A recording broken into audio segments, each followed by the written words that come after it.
एक कस्बे में रवि अपने बेटे सोनू और बेटी सोनिया के साथ रहता है। उसकी बीवी का इंतकाल 1 महीने पहले ही हुआ है। रवीश शराबी किस्म का आदमी है और वो कोई काम नहीं करता। इसी की वजह से रवीश की बीवी का इंतकाल हुआ है, क्योंकि रवीश उसे रोज मारता था और शराब के लिए पैसे मांगता था। रानी रवीश की दूसरी बीवी थी। रवीश के बच्चे सुबह सो रहे हैं, तभी रवीश वहाँ आता है। अरे नालायकों, उठ जाओ और पैसे कमा कर ले आओ। अब्बू, हम कहाँ से लाएं? ओए, ज्यादा सयाना मत बनो। मैं तेरा असली बाप नहीं हूँ, सौतेला बाप हूँ, सौतेला। तेरी माँ से दूसरी शादी इसलिए की थी ताकि वो मुझे कमा कर खिला सके। तुम दोनों के माँ बाप तो मर गए और तुम्हें मेरे ऊपर छोड़ गए। मैं कहाँ से लाऊं तुम्हारे लिए खाना? पापा, आप क्या कर रहे हो? हमें कुछ भी समझ में नहीं आ रहा। अब्बू, मुझे स्कूल जाना है। ओए, दोनों भाई बहन जाओ और जाकर पैसे कमा कर लाओ और शाम को पैसे लेकर ही घर लौटना, वरना इस घर से बाहर निकाल दूंगा। अब्बू, हम दोनों पैसे कमा लेंगे, लेकिन हमें घर से बाहर मत निकालिए। अरे ना ना ना सोनिया, तू तो मेरी दौलत की चाबी है। तू तो मुझे रुपया देकर जाएगी, लेकिन शाम को मुझे मेरे पैसे जरूर चाहिए, नहीं तो सोच लेना। रवीश बच्चों को धमकी देकर वापस शराब पीकर सो जाता है। सोनू और सोनिया दोनों काम की तलाश में घूमते रहते हैं, लेकिन उन दोनों को काम नहीं मिलता। अब तक तो उनकी माँ कमा रही थी, तो इसलिए उन्हें बाहर की ज्यादा मालूमात नहीं है। भाईजान, लगता है आज हमें कोई काम नहीं मिलेगा। हाँ सोनिया, काम की तलाश में सुबह से दोपहर हो गई, लेकिन अब तक 1 पैसे का भी काम हासिल नहीं हुआ। भाईजान, अब घर चलते हैं क्योंकि बहुत भूख लगी है। सोनिया, घर पर अम्मी नहीं है जो हमारे लिए खाना बनाएंगी। अम्मी नहीं है तो क्या हुआ, अब्बू तो है ना। तुमने सुबह सुना नहीं उन्होंने क्या कहा था? देख, बहुत मार पड़ेगी अगर बिना पैसे लिए घर गए तो। अरे भाईजान, अब्बू की बात को इतनी संजीदगी से क्यों ले रहे हो? वो शराब के नशे में मजाक कर रहे थे। चलिए, जरूर अब्बू ने हमारे लिए खाना बनाया होगा और हमारा इंतजार कर रहे होंगे। तू तो जानती है ना कि अब तक अब्बू ने हमसे क्यों कुछ नहीं कहा था, क्योंकि अम्मी ने अब तक का राशन और शराब का इंतजाम पहले से ही कर दिया था। भाईजान, इतना मत सोचिए, चलिए घर चलते हैं, गर्मा गर्म खाना खाएंगे। गर्मा गर्म खाना नहीं, गर्मा गर्म थप्पड़ मिलेंगे। भाईजान, अब मुझे कुछ नहीं सुनना, चलिए जल्दी से घर चलिए। सोनू और सोनिया घर पहुंचते हैं। रवीश बच्चों को देखकर दौड़कर आता है और खुशी से उन्हें चूमने लगता है। वाह, तुम दोनों भी मेरे लिए बेकार नहीं हो। पैसा कमा कर लाए हो ना, अब मुझे कोई फिक्र नहीं है। मेरी जिंदगी ऐश से कटेगी। ला सोनू, अब तो मुझे अपनी पहली कमाई का दीदार करा दे, समझ गया? ला सोनिया, तू भी दे दे। सोनू और सोनिया सर झुकाकर खड़े हो जाते हैं। क्या हुआ, तुम लोग कुछ बोलते क्यों नहीं? अब्बू, हमें पैसे नहीं मिले। पैसे क्या पेड़ पर लगते हैं कि जाओ और जाकर झाड़ लो? उसके लिए काम करना पड़ता है, काम। लेकिन मुझे पहले से ही पता था कि तुम जिस सांप के सपोले हो, तुम इतनी आसानी से मेरी बात नहीं मानोगे। तुम्हारी अम्मी की तरह तुम्हें भी बेल्ट और डंडों से मारना पड़ेगा। रवीश डंडा लाकर दोनों को खूब मारता है। दोनों बच्चे रोते हुए रात को भूखे ही सो जाते हैं। उन्हें अपनी अम्मी की बहुत याद आती है। अगली सुबह दोनों भाई बहन एक चाय की दुकान पर काम करने लगते हैं और पैसे लाकर अपने सौतेले बाप को देते हैं।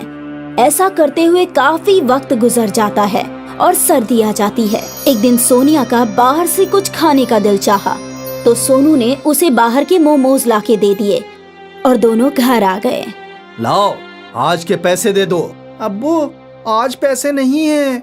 मुझे ना सुनने की आदत नहीं है। अब्बू, आज हमारा कुछ खाने का दिल चाहा तो हमने खा लिया। रवीश को ये बात बर्दाश्त नहीं होती और वो सोनू और सोनिया की खूब पिटाई करता है और कड़ाके की ठंड में घर से बाहर निकाल देता है और खुद दरवाजा बंद करके शराब पीकर सो जाता है। कुछ दिन ऐसे ही गुजर जाते हैं और रवीश सोनिया को बेचने का इरादा कर लेता है। उसके बाद वो शहर से एक सेठ को घर में बुलाता है और 1 लाख रुपए में उसका सौदा कर देता है। रवीश, तुम अपनी बेटी को बेचना क्यों चाहते हो?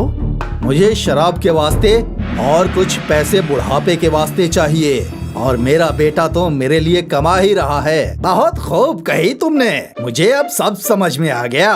अच्छा ये बताओ रवीश कि तुम्हारा बेटा महीने के कितने रुपए कमाता है? ये दोनों मिलकर महीने के 1500 रुपए कमा लेते हैं। तो ठीक है, मैं तुम्हें 5 लाख रुपए देता हूँ, तुम इन दोनों को मुझे दे दो। अरे वाह, मेरा तो नसीब ही खुल गया। सेठ रवीश को 5 लाख रुपए देता है और सोनू और सोनिया को ले जाने लगता है। दोनों आंखों में आंसू लेकर चल देते हैं। बच्चों डरो मत, मैं एक बहुत बड़ा कारोबारी हूँ और मेरे पास बेइंतहा दौलत है। मेरी एक बहुत बड़ी कंपनी है, लेकिन मेरे पास बच्चे नहीं हैं। आज से तुम दोनों मेरे बच्चे हो। सोनू और सोनिया ये सुनकर बहुत खुश होते हैं।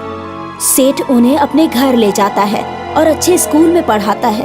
फिर सोनू और सोनिया अरबों के मालिक बन जाते हैं। सेठ उन्हें बहुत प्यार करता है। एक शहर में चीकू अपने चाचा चाची के साथ रहता है। चीकू एक 6 साल का छोटा लड़का है, जिसके वालिदैन का इंतकाल बचपन में ही हो गया है। चीकू के वालिद कारोबारी थे और वो निहायत दौलतमंद थे। चीकू के पास भी बहुत सारी जायदाद है, इसीलिए ही उसके चाचा चाची उसके साथ रहते हैं। और उनकी खुद की एक छोटी बेटी चिंकी भी है। हर रोज की तरह चीकू आज भी स्कूल जा रहा है। चाची जान, आप मुझे स्कूल में साफ कपड़े पहनाकर भेजा करो ना। अच्छा अच्छा, अब तू मुझे सिखाएगा कि कपड़े कैसे पहनाते हैं। तू जानता भी है कि कपड़े साफ है या मैले। चाची जान, स्कूल में मैडम रोज बोलती है कि साफ कपड़े पहनकर आया कर। अगर आज मैं साफ कपड़े पहनकर नहीं गया तो टीचर स्कूल में दाखिल नहीं होने देंगी। कह देना कि मैं रास्ते में खेलते हुए आता हूँ। पहले मैं शहजादा बनकर स्कूल जाता था। हाँ हाँ, क्योंकि अंबानी की औलाद है ना तू। चाची जान, लंच दे दो। रात का खाना रखा है, उठा कर ले जा। मैं तेरी वालिदैन की नौकरानी नहीं हूँ जो हमेशा तेरे लिए चाकरी करती रहूंगी। चीकू गंदे कपड़े पहनकर और रात का खाना लेकर ही स्कूल के लिए पैदल निकल जाता है। स्कूल घर से कुछ फासले पर है। चीकू रोते हुए आगे बढ़ता है। अब मैं स्कूल जाऊंगा तो मैडम मुझे मारेंगी। मेरे कपड़े बेहद मैले हैं और खाना भी बासी है। मैं रास्ते में ही बैठ जाता हूँ। मासूम चीकू की ये बात सड़क के किनारे घर बनाकर रहने वाली एक राजकुमारी के कानों में चली जाती है। राजकुमारी सिर्फ नाम की राजकुमारी है, वैसे वो बेहद गरीब है। अरे बच्चे, यहाँ आओ। तुम इतने मायूस क्यों हो? क्या नाम है तुम्हारा? मेरा नाम चीकू है। मैं स्कूल जा रहा हूँ, लेकिन मेरे पास ये रात का खाना है। मेरी मैडम ये देखकर बहुत मारेंगी। अच्छा, लाओ अपना लंच बॉक्स दे दो, मैं इसमें ताज़ा खाना डाल देती हूँ। राजकुमारी चीकू को खाना दे देती है। और बताओ, तुम्हारी अम्मी आज बीमार है क्या? मेरी कोई अम्मी नहीं है। अरे, तुम ऐसे मन छोटा क्यों करते हो? मैं हूं ना तुम्हारी अम्मी। नहीं, मैं किसी को भी अब अपनी अम्मी नहीं बना सकता हूँ, क्योंकि मेरी चाची भी शुरू में मेरी अम्मी बनी थी और अब मुझे तनिक भी प्यार नहीं करती। खाना भी गंदा देती है और चिंकी को बेइंतहा प्यार करती है। अच्छा ठीक है, अम्मी मत बनाओ, लेकिन सौतेली अम्मी बना लो और रोज स्कूल जाते वक्त रोजाना मुझसे खाना ले जाया करो। चीकू खुश हो जाता है और आगे बढ़ता है, लेकिन रास्ते में तभी चीकू का ख्याल आता है कि उसकी ड्रेस मैली है और टीचर तो उसे अभी भी मारेगी। हे भगवान, खाना तो सौतेली माँ से मिल गया, लेकिन मैं उनको कपड़े का बताना भूल ही गया। टीचर तो मुझे अभी भी मारेंगी। चीकू फिर से रोने लगता है। उसकी रोने की आवाज सड़क पर ही रहने वाली रजनी के कानों में जाती है। रजनी राजकुमारी की बड़ी बहन है। रजनी अपने घर से बाहर आती है और चीकू उसे सारी बात बताता है। घबरा मत चीकू, तुम भी मेरे बच्चे जैसे हो। मुझे ऐसे मत बोलो, क्योंकि मेरी चाची भी शुरू में यही बोलती थी, लेकिन अब मुझे मारती है।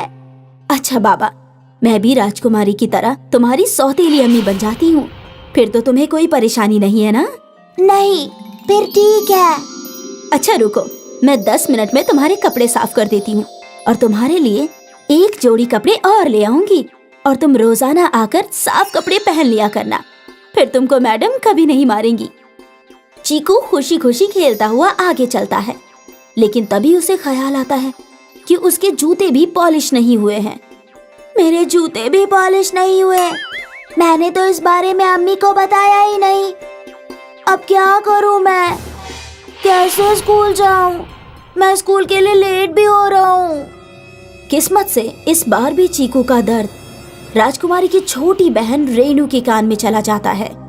ये तीनों बहन पैसे से ही गरीब हैं, लेकिन दिल की बहुत अमीर हैं। चीकू की बात सुनकर रेनू ने भी अपने दिल के दरवाजे के साथ साथ घर के दरवाजे उस मासूम अनाथ के लिए खोल दिए, जिसे अब 2 अम्मी पहले ही मिल चुकी थी। चीकू रेनू को अब तक की सारी घटना बताता है। मेरे शौहर जूते पॉलिश का ही काम करते हैं और तुम रोजाना आकर अपने जूते पॉलिश करवाया करो। ऊपर वाले ने इंसान को इंसान की मदद के लिए ही बनाया है। मैं आपके पास नहीं आऊंगा। क्या हुआ? क्यों? ये बात मेरी चाची ने भी बोली थी और अब मुझे रोजाना ताने देती है। अच्छा बाबा, मैं अब तेरी तीसरी सौतेली अम्मी हूँ। आप खुश? चीकू बहुत खुश हो जाता है और स्कूल चला जाता है। अब चीकू खुश रहने लगा और रोजाना स्कूल जाने लगा। चीकू की ये खुशी चाची से कतई बर्दाश्त नहीं हो रही थी और उसने एक रोज चीकू को बुलाया। क्यों रे चीकू, आजकल तेरे गाल बहुत फूले फूले रहते हैं। मैंने तो तुझे कपड़े धोते हुए कभी नहीं देखा। तू इतना खुश क्यों है आजकल? और तू अब कोई शिकायत भी नहीं करता?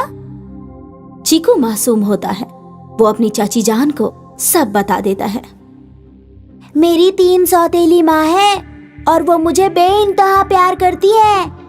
हे भगवान, इस बुढ़े को जरूरी क्या था इतने सारे निकाह करने की? अब ना जाने किस किस को जायदाद में हिस्सा देना पड़ेगा। इससे अच्छा तो चीकू का ही घर से बाहर निकलना बंद करा देती हूँ। चाची चीकू को मारती है और उसका बाहर निकलना बंद कर देती है। और जब चीकू 2 रोज तक अपनी सौतेली अम्मी के पास नहीं पहुंचता, तो तीनों मिलकर उसे खोजना शुरू कर देती है और चीकू के घर पुलिस लेकर पहुंच जाती है। मेरी तीनों सौतेली अम्मी आप सब आ गई। मुझे इनसे बचा लो। चाची जान बहुत मारती है, ये बहुत बुरी है। बेटा, तुम्हारी तीनों अम्मियों ने हमें सब कुछ बता दिया है। सारी जायदाद पर सिर्फ तुम्हारा हक है। अगर तुम अपनी देखभाल के लिए इन सौतेली अम्मियों को अपने साथ रखना चाहते हो तो रख सकते हो। बाकी नकली लालची चाचा और चाची को गिरफ्तार करके मैं हवालात ले जा रहा हूँ। पुलिस चीकू के चाचा चाची को लेकर जाती है और चीकू के पास उसकी तीनों सौतेली अम्मी छोड़कर जाती है। चीकू अब खुशी खुशी रहता है और अच्छे कपड़े पहनता है और खूब अच्छा अच्छा खाना खाता है।